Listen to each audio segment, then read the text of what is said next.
প্রতি দেশ বলার কোন সুযোগ নাই। আপনার জবানে স্পষ্ট করতে হবে এই বাংলাদেশকে ভারত একটা ফিলিস্তিন বানাইতে চায়। ক্ষমতার জন্য, গদির জন্য, মন্ত্রণালয়ের জন্য যারা দিল্লি থেকে বিয়ে দিচ্ছে এই বাংলাদেশের স্বাধীনতা তারা তৃতীয়বারের মতো বিক্রি করে দেওয়ার প্রস্তুতি নিচ্ছে।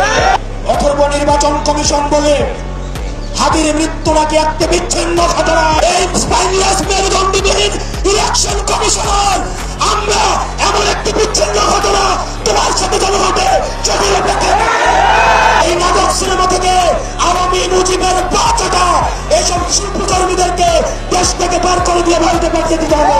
ক্ষমতার লোভে অন্ধ হলেন না।